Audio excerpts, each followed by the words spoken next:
चलिए आज एक छोटी सी पर बहुत ही असरदार कहानी को समझते हैं। इसका नाम है गायब हुआ खेल का मैदान, एकेडमिक घुसपैठ का एक अध्ययन।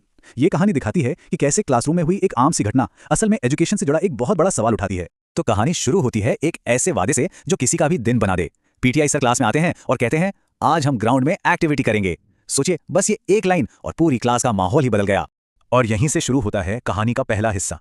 एक वादा, एक ऐसा वादा जिसने क्लास के हर बच्चे के मन में एक उम्मीद जगा दी थी। अब देखिए यहां क्या हुआ।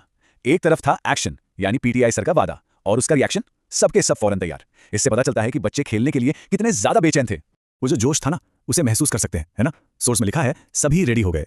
ये सिर्फ फिजिकल तैयारी नहीं थी, बल्कि एक एक्साइटमेंट था, एक मानसिक उत्साह। पूरी क्लास में जैसे एक पॉजिटिव एनर्जी सी भर गई थी। लेकिन जैसा कि अच्छी कहानियों में होता है, एक ट्विस्ट आता है। वो सारा जोश, वो सारी एनर्जी अचानक से एक रुकावट से टकरा जाती है। ये स्लाइड ना पूरी कहानी एक ही फ्रेम में दिखा देती है। एक तरफ थी उम्मीद कि ग्राउंड पर एक एक्टिव सेशन होगा, और दूसरी तरफ असलियत, एक एक्स्ट्रा मैथ्स क्लास। बस इसी उम्मीद और असलियत के बीच का जो फासला है ना, वही इस कहानी का सेंटर पॉइंट है।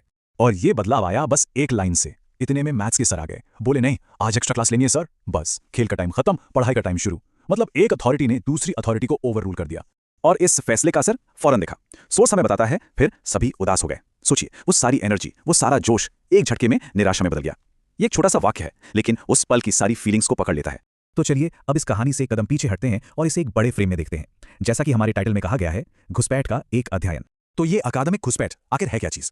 देखिए, सीधे सीधे कहें तो ये तब होता है जब किताबों वाली पढ़ाई को खेल कूद जैसी दूसरी तय की हुई एक्टिविटीज पर ज्यादा तवज्जो दी जाती है, उन्हें दबा दिया जाता है। और हमारी कहानी तो इसका बिल्कुल परफेक्ट एग्जांपल है। ये टेबल देखिए, ये दोनों सिचुएशन के बीच का फर्क और भी साफ कर देती है। एक्टिविटी कैसी थी? एक्टिव और फिजिकल से पैसिव और एकेडमिक हो गई। बच्चों का हाल क्या था? तैयार और उत्सुक से सीधे उदास और बेमन। और नतीजा क्या निकला? खेलने का एक अच्छा मौका हाथ से निकल गया, और बदले में मिली एक ऐसी क्लास जो कोई चाहता नहीं था। तो अब सवाल उठता है कि चलो ठीक है, जो क्लास लगाई गई वो आखिर थी कैसी? क्या उसने उस खोए हुए मौके की भरपाई की? इसका जवाब सोर्स खुद देता है। और बोरिंग सी क्लास स्टार्ट हो गई।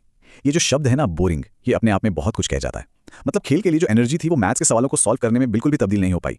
तो हुआ क्या बच्चों के साथ? वो एक्टिव होने वाले थे, पर उन्हें चुपचाप बैठने पर मजबूर कर दिया गया। उनके जोश की जगह उदासी ने ले ली, और इंतजार की जगह बस एक मजबूरी रह गई। ये सिर्फ एक पीरियड का बदलना नहीं था, ये उनके पूरे मूड, उनके पूरे एक्सपीरियंस का बदलना था। और ये छोटी सी कहानी हमें आखिर में एक बहुत बड़े और जरूरी सवाल पर लाकर खड़ा कर देती है।